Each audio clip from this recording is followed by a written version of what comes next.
Bismillahirrahmanirrahim. Rahmati va marhamati bizlarga cheksiz darajada keng bo'lgan Alloh ismi bilan. Ixtiboringizga Boshqirdiston tatarlari Milliy madaniy avtonomiyasining diniy ijtimoiy programmasining bugungi chiqarilishini taqdim etamiz. Assalomu alaykum aziz millat. Suyukli payg'ambarimiz Hazrati Muhammad Mustafa sallallohu alayhi va sallam buyurdiki: Alloh hikmati bilan bir eshikni qoplasa, ul o'zining rahmati bilan bek ko'p eshiklarni ochar. Mana biz bugun Tatariston Jumhuriyati Bulg'ar shahrida Islom akademiyasidan reportaj olib borishamiz. Xalqimizni hurmat ham buyuklik egasi etuvchi, butun Bulg'arni o'zina g'ashiq etgan Islom akademiyasi haqida bugun fikr olishamiz.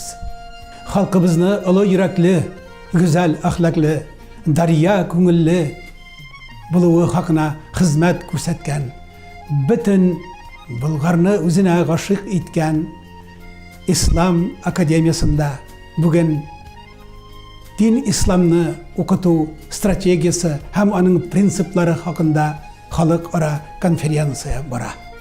Bu konferensiyadan sizning e'tiboringizga g'olimlarimizning ham ziyolilarimiz bilan fikr olishini taqdim etamiz.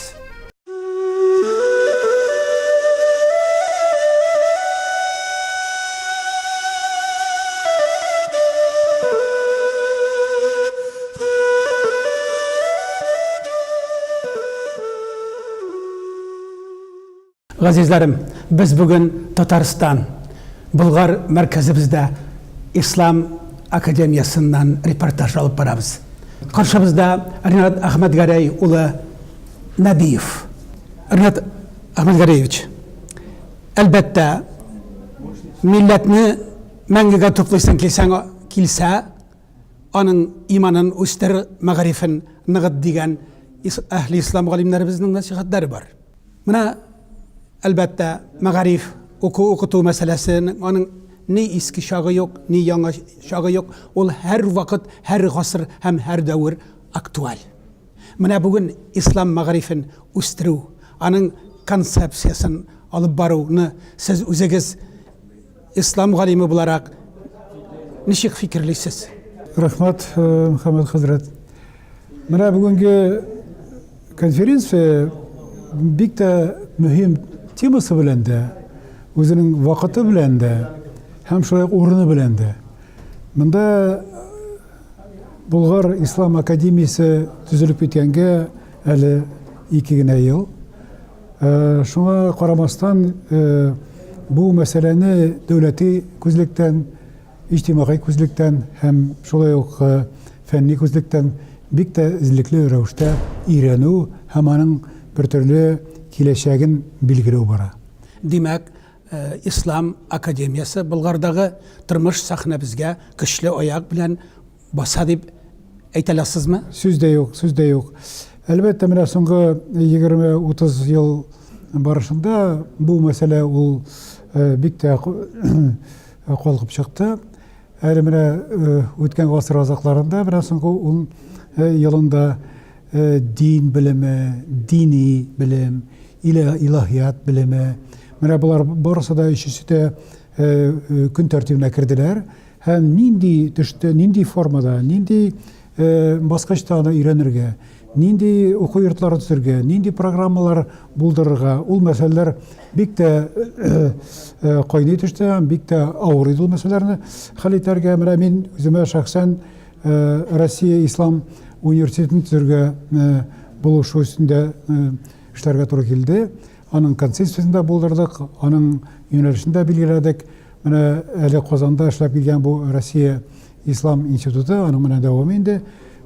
Ul şurada bik de biz galimler bilen, devlet şirketleri bilen, din şirketleri bilen kengeşleşip şol yolunu belgiley düştük. Mine bugün ide alam, şundan da ul şurada indi, mine 20 yıllar alik Biz dürüst kıblаны bilgilegenbiz, dürüst yolga baskanbiz.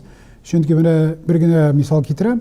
Hazırki çağda ilahiyat bilimi devleti basqıçlıkta öğrenile. Yani o fenni bir türlü bilgiçlikке aylandı. Bana 2015 yılının sentyabr ayında bizden ministerlik, Magarif Ministerliği Rəseyinin şol kabul etti.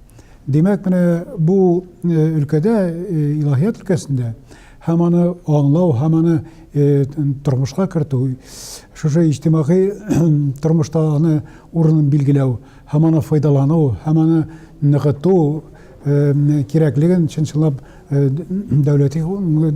devleti hozuktan ona bilgilendi. Şolay yok bizden Rəsey prezidenti de bu ülkene birlikte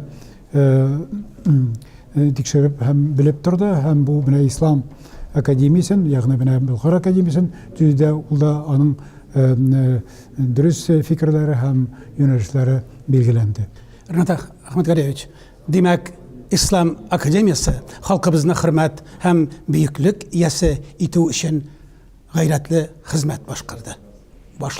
Başladı debeytik. Ben eğitirdim Muhammed Hazret.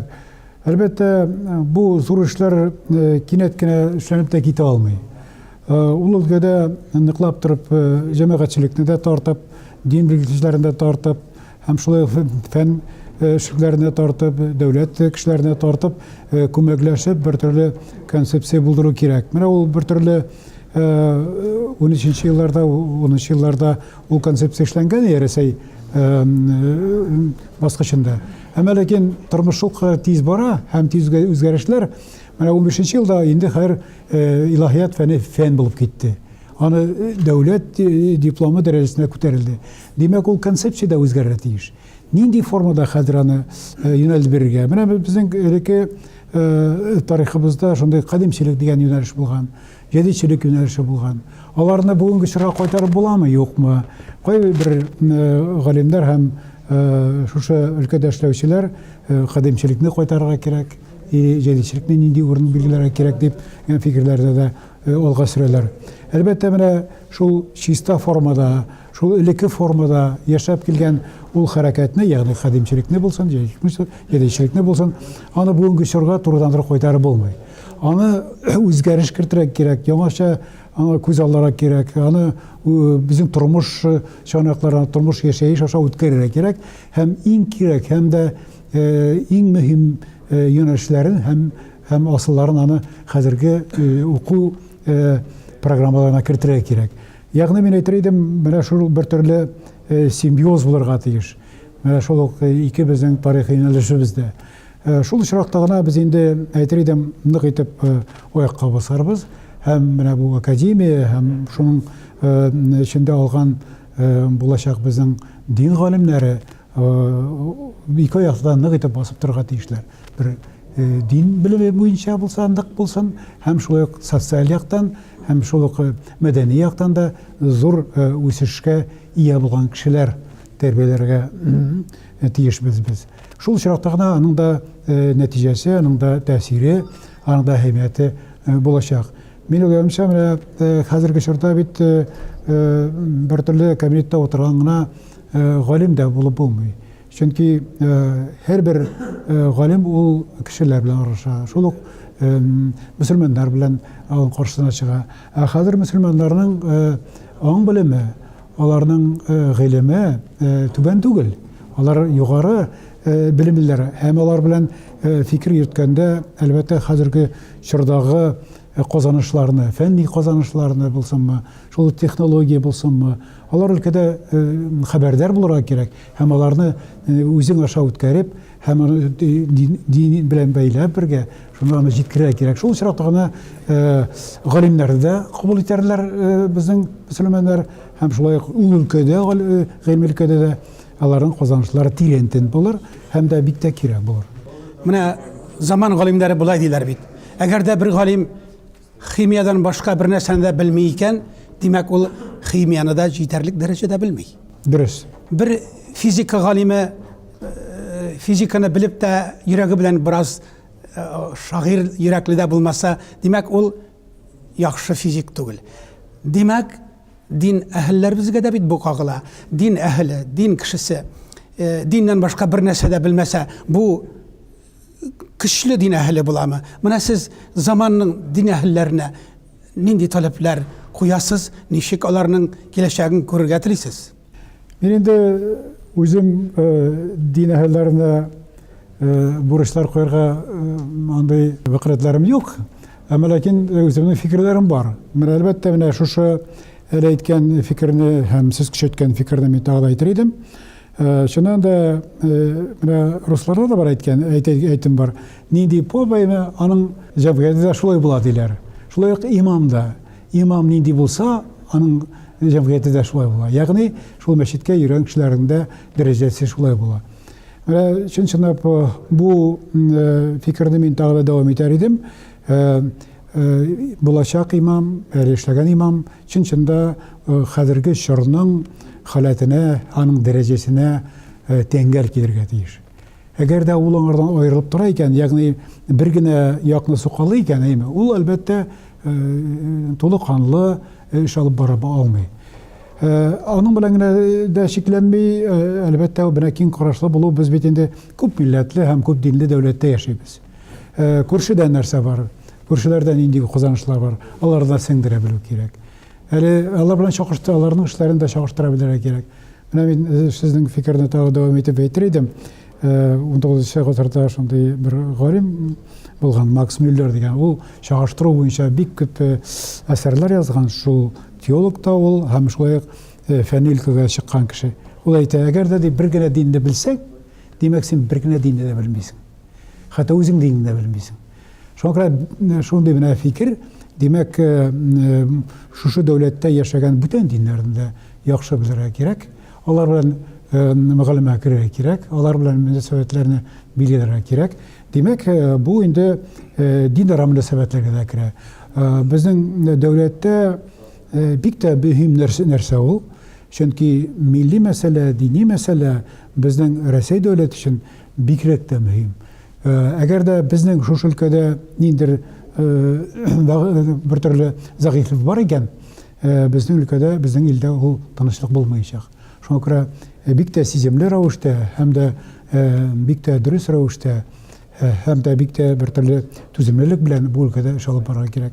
Имамнарга да, шул ук попларга да, шул очракта гына безнең дәүләтебездә бер төрле алга китереш һәм шулай ук тыныч яшәү булырга мөмкин. Ринат Ахматгалиевич, менә халык мәкале бар. Авыз җавһәрләребездә булай дилгән. Кешенең өмете бар икән, димәк аның киләчәге бар. Менә без бит ислам дөньясында дан дәрәҗә, гыйлем, мәгърифәт үзәлекләренә ия булган милләт балалары. Әйтегез әле, милләтебезнең киләчәген сез ничек фикерлисез? Әлбәттә, милләтнең киләчәге, менә сез сорау куясыз, ул әлбәттә югарыдан төшә торган бердәндер фарман түгел. Милләтне халык үзе саклый. Димәк, пайгамбарыбызның насихаты гайрат сездән, уңышлары Аллаһдан дигән насихат бүген дә бик актуаль. Хәрәкәт тә бәрәкәт ди. Әгәр дә милләт бер-берләре һәм шулай шушы милләт эчендә һәм үзен шушы милләткә санаган кешеләр үзләренең мәдәниятен, тарихын яхшы итеп белеп, аларны алга сөрә икән, киләчәк буынга калдыра икән, димәк, милләтнең киләчәк бар. Гомумән алганда, милләт мәсьәләсендә килгәндә, мен әйтердем бер өч нәрсә. Менә халык шул очракта үзенең киләчәген булдыра, кайчан иң беренчедән үзенең традицияларын саклый һәм үстерә. Икенчедән, бүтән халыкларның казанышларын, аларның казанышларын өйрәнә һәм үзенә сеңдерә, аларны белә һәм хөрмәт итә. Өченчедән, әлбәттә, шул менә бер төрле толерантлык булу. Ягъни бер төрле бүтән милләтләргә, бүтән диннәргә уңай караш һәм алар белән дустан яшәү. Бер милләт башка милләтләрнең мәдәниятен, өйрәнү кабилиятен югалтса, ул үзе тормыш сахнасыннан югалуы мөмкин. Бу шулаймы? Сүз дә юк. Әгәр дә ул, димәк, ул юмыла. Менә мин өзіміздің тарихтан кетер едім бір мисал. Мына біздің қадимшілер болған, әйме. Олар әлбетте бик тә зур эшләгәннәр, зур эш дәүләт өчен, милләт өчен, чөнки алар милләтне бер төрле укмаштырып тотып торганнар. Чит ниндер фикерләр булсымы, ниндер казанышлар булсымы алар кертмәгәннәр. Тотып торганнар тел буенча да, гореф-гадәтләр буенча да, барысы да. Бер караганда ул яхшы. Димәк, чор өчен ул әйбәт булган. Димәк, консерватизм Әйе, бик чор- файдалы дип әйткәннәр. Чор өчен әйбәт булган, чыннан да. Әйе. Инде вакыт үтү белән бит яшәеш үзгәрә, яңа инде яра башлана. Ул чорда шундый караш, ул инде бер төрле катып калучанлык алып бара. Ничектер аны ачарга кирәк. Менә өч фикерне әйтте бит, менә ул халык фикер ул. Чыннан да ачылырга тиеш. Бүтән халыкларның казанышлары үзеңә сеңдерергә кирәк, үзеңнең традицияны югалтмыйча. Менә шул очракта гына милләт үзенең киләчәген булдыра. Әйне менә дингә килгәндә, дин бит ул безнең менә ислам динен карасак, гомумән зур диннәр, дөньяви диннәрне карасак, алар барысы да милләтне читкә тибәләр. Ул милләт алар өчен мөһим түгел. Әмма ләкин ул безнең пәйгамбәрдә дә әйтелгән, без сезне кавым итеп яратам ди. Сезне бер-берегез яхшылыкта ярышыгыз дигән. Шуның шикелле менә шуны дәвам итеп әйтердем. Бу әлбәттә милләт шул чиракта үзенең киләчәген тагы да үстерә, кайчан үзенең нигезләрен югалтмый, шулай ук балаларга дәвам итә бирә. Менә сез әйткән, менә без әйтәбез консерватизм дип. Ул булган, ул чор өчен кирәк булган. Әмма ләкин менә хәзерге чорда шуны теге уңай ягын алырга кирәк. Шул ук менә кадимчеләрен дә әйтәм мин. Менә бу ислам академиясендә шундый фикерләрне әйтү әлбәттә дөрестә. Чөнки читкә ыргытып ташларга кирәкми, анда асыл нәрсәләр бар. Шул ук менә уңай консервативизм дибез. Ул кадимчелектә булган. Аны хәзерге чорда алырга кирәк. Ягъни шул ук традициялар саклау. Ислам дине ул хәзер татар халкының, әгәр кем менә тота, ул милли бер төрле аның үзенчәлеге. Аның дөньяга карашы да шуңа бәйле, аннан соң аның ислам культурасы да сеңгән. Шуңа күрә аны алып ташлап булмай. Ул кадимчеләрне яклаганнар. Аны да кертергә кирәк. Икенче яктан караганда, кадимчеләр алар һәр вакытта да бер төрле дәүләткә уңай караганнар. Алар белән каршылык тудырмаганнар. Шул бер төрле политичны булганнар. Шуңа күрә монда әлбәттә ул гомумән дин ул сәясәт өлкәсенә керергә тиеш түгел. Шуңа күрә ул уңай якларында алырга кирәк. Димәк, менә аны да кертергә кирәк. Шул җәдитчелекнең үзенчәлекләре бар. Ул булса социаль якка булсын, шул ук мәдәни якка аны үстерү, аларны куллану, динне бозмыйча, диннең тәгълиматына тимичә. Менә алар җәдитләр шулай эшләгәннәр. Әлбәттә, ул җәдитчелекнең төрле агымнары бар, бәлки аны сул якка китүчеләр бар, уң якка китүчеләр бар. Менә анда да сак булырга кирәк. Әмма ләкин менә бу уңай ягын, менә адәм баласының фигыренә туры китереп, аның яшәшенә китереп эш алып бару өчен шушы өлкәдә дә эшләргә кирәк. Ягъни шул социаль якта, мәдәни якта, инде иман булган кеше әлбәттә моны яхшы күз алырга тиеш. Димәк, менә ике юнәлештә дә, шул ук кадимчелектә һәм шул ук җәдитчелектә яңа күзлектән үткәреп, аны уңай якларын алып, аны бер төрле симбиоз ясап, аны укмаштырып, шушы чорга кертергә кирәк. Һәм шул уку программасында да шул чагылырга тиеш. Ул үзәктә булырга тиеш. Ринат Әхмәтгәрәевич, менә тагы да бер фикер мөнәсәбәтеннән файдаланып сездән сорыйсы килә. Әйтәләр, бер милләт үзен тәнкыйтьләү кабилиятен югалтса да, ул да яхшылыкка китермей, ул да аны хәлсезләндерүе мөмкин. Менә ислам галиме бит ул безнең Габдулла Тукай. Мин Габдулла Тукайда безнең татар халкының холкы дип уйлыйм. Ул үзенең иҗадында гыйлемсез кешеләрне, гыйлемсез хәлфәләрне бик көлә, мыскыл итә, үзенең гыйлемле остазын Мутыйгулланы пайгамбәрләр дәрәҗәсенә күтәрә. Күрәсезме? Гыйлемлеләрне күтәреп, гыйлемсезләргә ямсыз караш күрсәтә үзенең иҗадында. Бу бит халкыбызны тәрбияли шушы юнәлештә. Әйтегез әле, менә бу Тукайның халыкка биргән насихаты, мирасы, бу бер яхшы сыйфатмы? Безнең гомумән халкыбыз тәнкыйтьчел, тәнкыйтьне бик ярата бит инде безнең татар халкы, шулайрак бит. Әйтегез әле, бу сыйфат бүген аның файдасы ничегрәк һәм бәлки ул негатив гафләт ягына да китерәдер. Менә Мөхәммәд хәзрәт бик тә кызыклы һәм дә бик тә мөһим сорау бирәсез.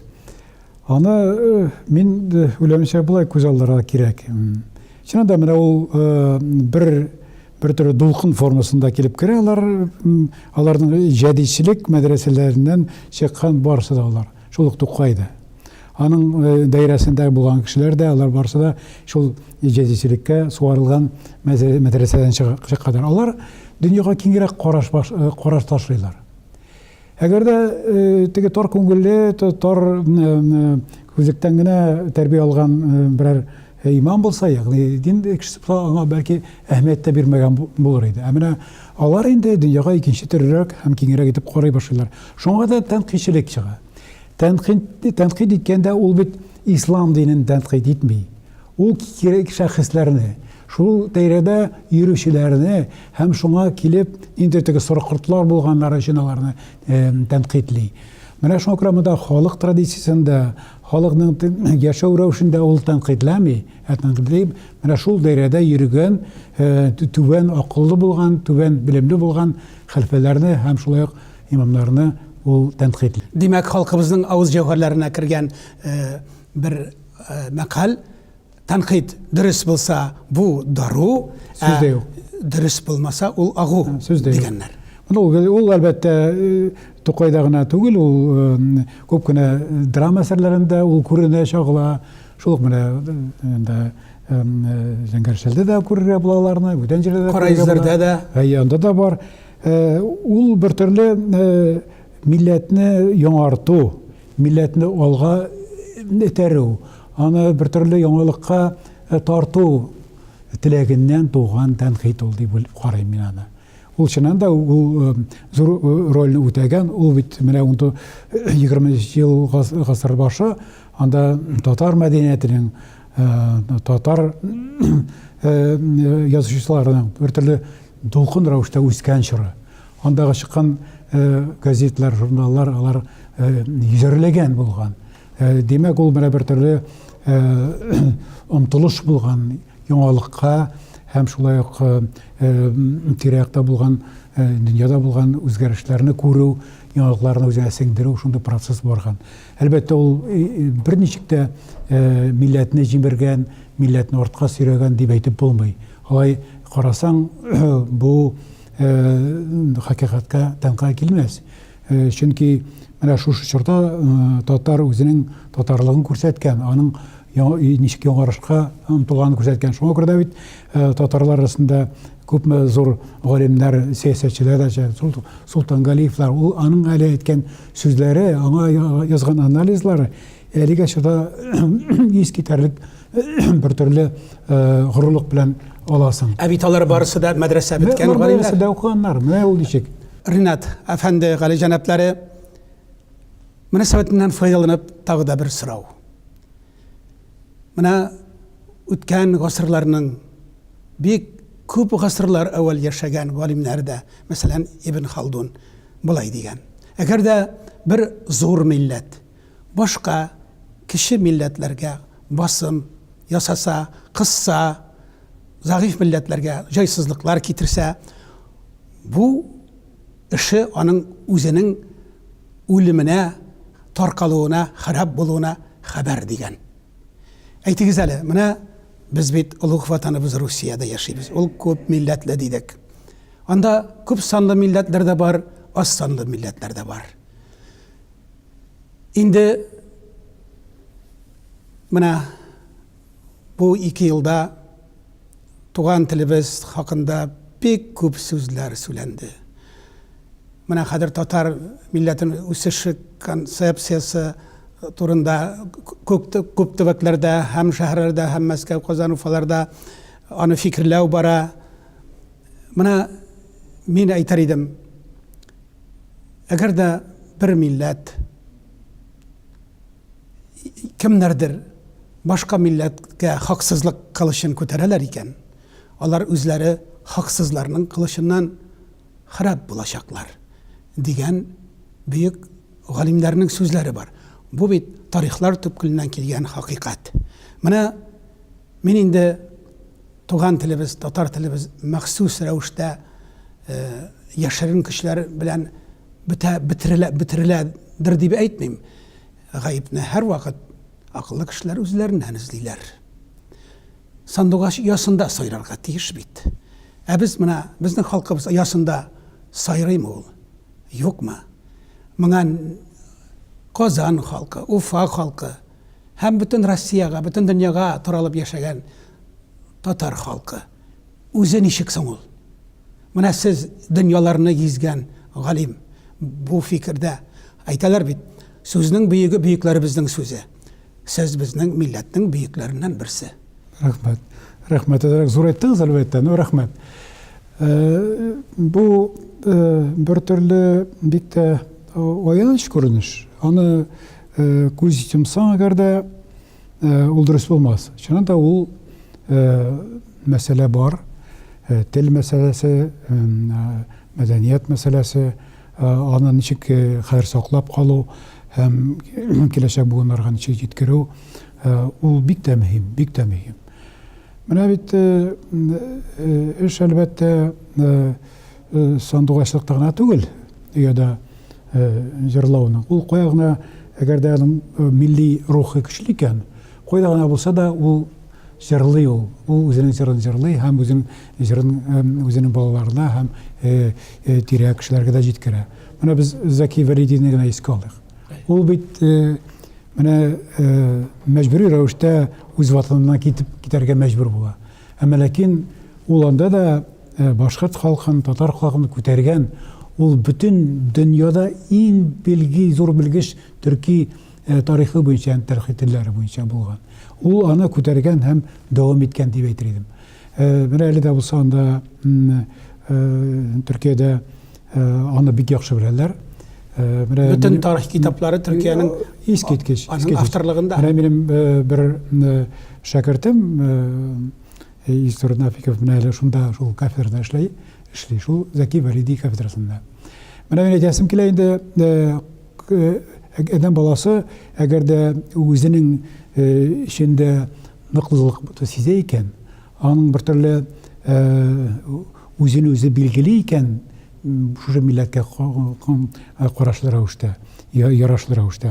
Ул кайда гына булса да үзенең тарихын да онытмый, аның телен дә онытмый һәм үзенең мәдәниятен дә дәвам итә.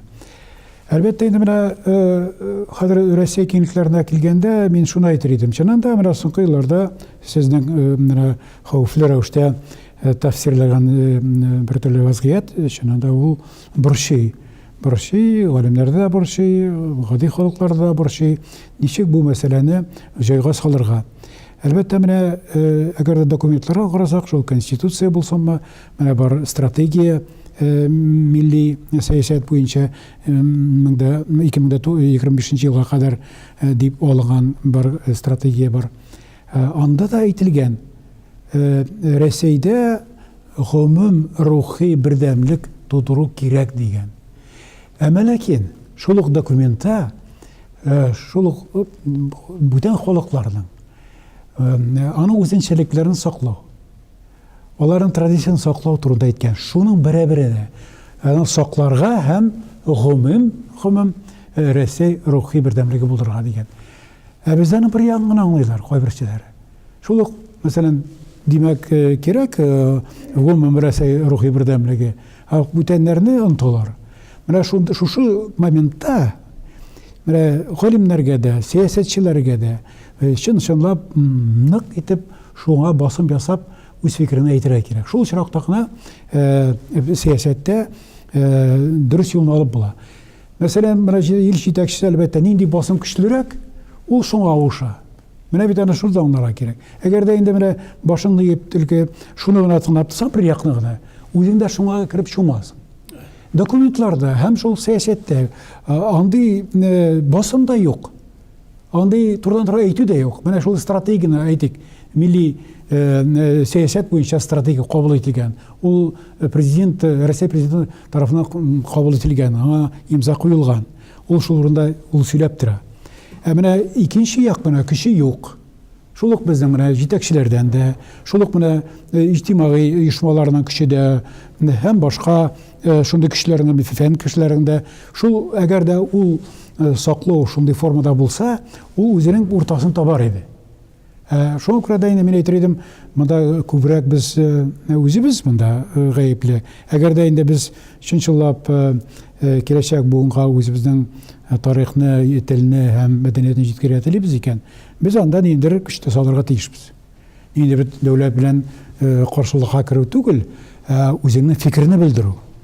Яхшы итеп һәм саллы итеп белдерү. Шул чиракта ул чынлап үзенең дөрес юнәлешен ала.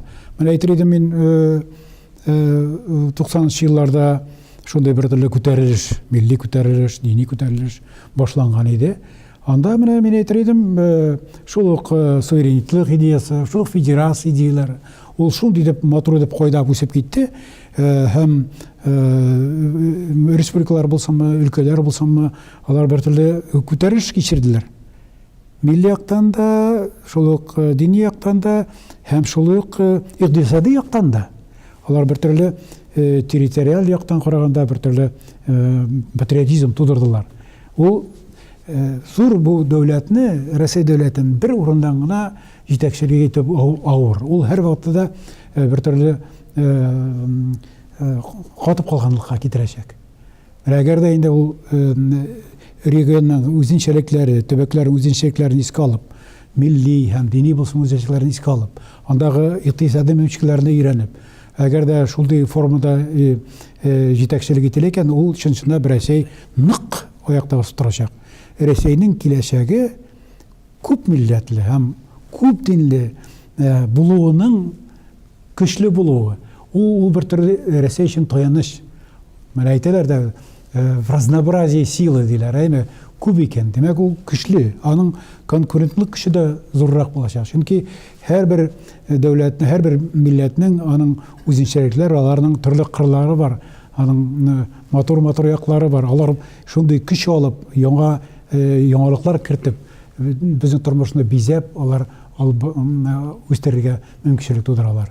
Шуңа күрә дә менә ул дөрес фикер ул.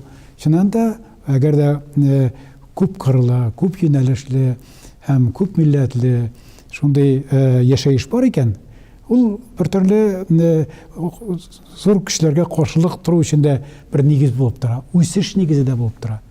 Менә әйтәләр бит, бер телдә сөйләшкәннәр түгел, бер ниятта булганнар максатларына ирешер диләр. Менә безнең халкыбызга да менә шушы туган телебезне өйдә генә сөйләшү, өйдә генә өйрәнү түгел, өйдә генә өйрәнү, өйдә саклап була дигән сүзгә мин бик ышанмыйм. Ул уйдырма, ул бер үз-үзеңне алдау гына.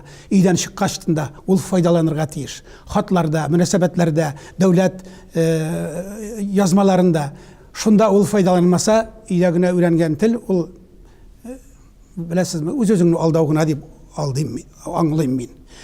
Шулай да әйтәләр бит, безвыходного положения не бывает.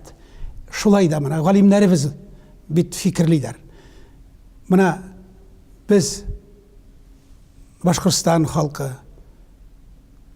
Башкортстан татарлары, алар бит Татарстандагы кебек күп. Менә аларның бердәмлеген, аларның киләчәген, шул һәм илгә, һәм ватанга, һәм милләткә мәхәббәт үлфәтен саклау ысуллары, юлларын сез ничек күрәсез? Мөхәммәд хәзрәт, сез инде бу мәсьәләне яшәештән чыгып куясыз. безнең тормыш күренешләреннән чыгып куясыз. Әлбәттә, һәрбер милләт үзен формалаштыра, үзен укмаштыра, аны тотарга тырыша. Монда бернинди начар фикер юк. Шул ук башкорт булсамы, татар булсамы, чуаш булсамы, монда кем булса, рус булсамы, монда бернинди сүз булырга тиеш түгел, чөнки алар шул юнәлештә эшләргә тиешләр. Шул ук менә рус халкы да үзенең телен сакларга тырыша, үзенең мәдәниятен үстерергә тырыша, дөнья күләм үзенең тәфсирен югалтмаска тырыша. Ул яхшы фикер. Шул ук татар булсамы, башкорт булсамы, һәм бүтән халыклар булсамы, алар барысы да шул юнәлештә эшлиләр һәм эшләсеннәр дә. Менә инде Башкортстанда шулай тарих безне шулай ясаткан инде, без анда татарлар да, башкортлар да бергә гомер бакый яшибез. Һәм монда инде безнең тарихыбыз бер, динебез бер. Бүлешәсе малларыбыз юк. Балаларыбыз да юк. Ләкин сәнгатыбыз, әдәбиятыбызны бүлеп рәхәтләнү мөмкин. Телевизион бар. Алар булсын, алар безне бизи генә. Без белән татар башкортны күреп соклана, шул башкорт татарны күреп соклана, бер-беренең җырларын җырлыйлар. Алар бик яхшы. Бер киленнәр төшерәләр, кияү килен булалар. Алар яхшы күренеш. Менә мин үзем шәхсән минем әти шул менә Имәне кул Чакмаш районы анда башкорт язылган. Әнием Җәмәй дигән авыл якыннан гына ул татар булган. Ул татар авылы булган. Менә минем өчен мәсәлән, мин Татарстанга килсәм, мин башкорт һәм башкорт итеп кабул итәләр дә. Инде менә Имәне кулга үзем Чакмарны кайтсам, мин инде татар. Һәм Уфага барсам да татар. Менә шуңа күрә мин алардан бер дә кимсенмим. Мин аңа шатланам гына, чөнки мин бай, мин ул башкорт культурасында, мәдәниятендә мин начар беләм дип әйтмим, аны хөрмәт итәм һәм беләм дә шул ук татар мәдәниятендә мин күрәм һәм беләм һәм шул мөхиттә дә яшим. Шуңа күрә безнең киләчәгебез бер һәм максатыбыз да бер, тыныч, матур яшәү. Бер-береңә кунакка йөреш, бер-береңә шундый алыш-биреш яшәү итеш. Һәм ул мәдәнияткә дә керә, ул керә шул дин мәсьәләсенә дә керә, ул керә безнең яшәеш идә дә керә. Әгәр дә без шул өлкәдә тынычлык булдырабыз икән, бер-беребезгә ярдәм кулы сузып яшибез икән, димәк безнең шул ук Татарстан Республикасында, шул ук Башкортстан Республикасында чәчәк атачак һәм Рәсәй кенлекләрендә үзләренең яхшы һәм алдынгы урыннарын алып торырлар һәм киләчәктә дә ул чынбарлыкта шулай булыр дип өметләнәм. Рәхмәт. Сүзләрегез фикер кадәр гүзәл. Инде сөйләнмәгән сүз калмады милләт мәсьәләсендә. Газизләрем, бүген Мөхтәбәр шәхесләребез рубрикасында каршыгызда профессор Ринат Әхмәтгәрәй улы Нәбиев булды. Рәхмәт. Рәхмәт.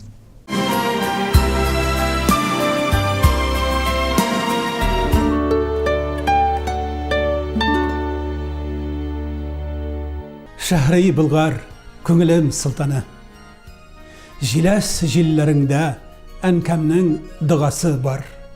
Шадра гөмбәзләргә сыенганнар, нечкә, каләм манаралар. Хөрмәтле тамашачылар, бүгенге Болгар шәһәреннән булган репортаж инде азагына якынлашты. Сезләргә бәхет, бары тик бәхет теләп дуалар кылмактабыз. Җәмләбезгә рәхәт бирсен, я илаһил аламин дип сезнең белән хушлашабыз.